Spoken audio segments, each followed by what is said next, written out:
Hello friends, welcome to my video. Today we are going to learn about ALU in computer architecture. ALU stands for Arithmetical Logic Unit. ठीक है, इसका मतलब क्या होता है? Arithmetic logical unit. Arithmetic मतलब mathematical, जिसमें logic perform होते हैं। हमारे लॉजिक मतलब डिवाइड, मल्टीप्लाई, सब्ट्रैक्ट, ऐड, बाकी हम आगे आगे समझेंगे। वो वाली यूनिट उसको हम बोलते हैं ALU। ठीक है, डेफिनेशन समझते हैं हम इसकी। ALU stands for Arithmetic Logic Unit. It is the brain of CPU when it comes to doing calculations or making decisions. ये इसका हिंदी में मतलब क्या होएगा कि जो हमारा ALU है ये ब्रेन होता है कंप्यूटर का। कब? जब ये मैथमेटिकल कैलकुलेशन परफॉर्म करता है और क्या कहते हैं, डिसीजन मेकिंग करने में काम आ रहा है। ठीक है, ये देखो लिखा है doing calculations and decision making, तब हम इसको कहेंगे ब्रेन ऑफ CPU। ठीक है, think of ALU like a calculator plus decision maker. हमें जो ALU होता है उसको हमें क्या मानना है, हमने उसको क्या थिंक करना है कि वो एक कैलकुलेटर का काम भी करता है और एक डिसीजन मेकर का काम भी करता है। ठीक है, जो it can add, subtract, multiply, divide, ये सभी सारे ऑपरेशन परफॉर्म कर सकता है।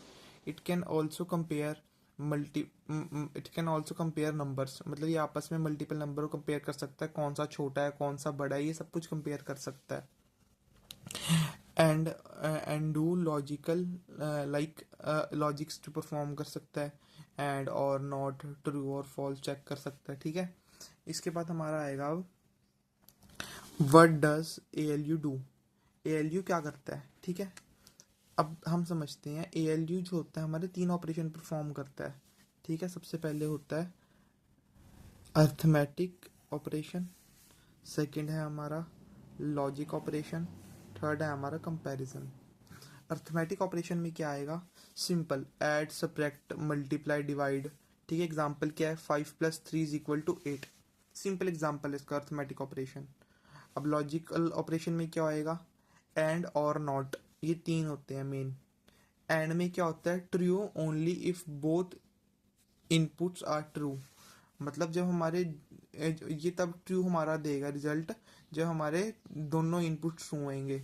और में true if any one input is true, या तो एक या तो कोई भी, इन दोनों में से कोई भी एक ट्रू है तब भी ट्रू दे देगा। ठीक है, और नॉट में ऐसा नहीं होता। ठीक है, नॉट में उल्टा हो जाता है। और उसके बाद देखो, अब हम कंपैरिजन में क्या होता है? कंपैरिजन में क्या होता है, जैसे ए ग्रेटर देन है, इसके क्या इज इक्वल टू है। ठीक है, ये चीज़ें हम देखते हैं। और उसके बाद अब हम एग्जाम्पल समझते हैं।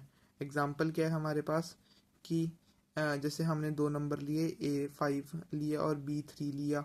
ठीक है, उसको हमने कंट्रोल सिग्नल क्या दिया? उसको हमने सिग्नल दिया कि तूने ऐड करना है। हम सब्ट्रैक्ट भी दे सकते हैं, हम जो मर्जी जो हमारा मन करे हम वो दे सकते हैं, पर मैंने यहाँ पे ऐड दिया है। अब ऐड देने के बाद इसने क्या दिया रिजल्ट हमें? 8। अब एक सिंपल डायग्राम है, इससे आपको ज़्यादा अंडरस्टैंडिंग क्लियर हो जाएगी। ठीक है, देखो सबसे पहले हमारा इनपुट हुआ डाटा। ठीक है, वो मेमोरी के अंदर गया। ठीक है, और उसके बाद हमने यहाँ पे कंट्रोल यूनिट बनानी है, कंट्रोल यूनिट CPU। ठीक है, और यहाँ पे बनाना है हमने ALU। ये डाटा गया, यहाँ पे प्रोसेस हुआ डाटा। ठीक है, प्रॉपर कि जैसे ALU जितने भी इसने मैथमेटिकल ऑपरेशन परफॉर्म करें सब कुछ। फिर ये एक इंफॉर्मेशन बना, रॉ डाटा क्या बना? एक इंफॉर्मेशन। ये इंफॉर्मेशन बना हमारे लिए, फिर ये हमें आउटपुट में शो हुआ, हमारे माइक में, हमारे स्क्रीन में, हमारे कहीं पे भी। और इसके एग्जांपल क्या होते हैं? इनपुट डिवाइस के कीबोर्ड, माउस। ठीक है, तो ऐसे शो हुआ है सब कुछ। यहाँ से गया, यहाँ पे ऐसे, यहाँ से ऐसे। उससे डाटा था पहले हमारा, फिर वो इन्फॉर्मेशन में कन्वर्ट हुआ। यहाँ पे हमने ALU बनाया, यहाँ पे कंट्रोल यूनिट और यहाँ CPU। ठीक है, thank you friends for watching my video. Please like and subscribe my channel. Thank you.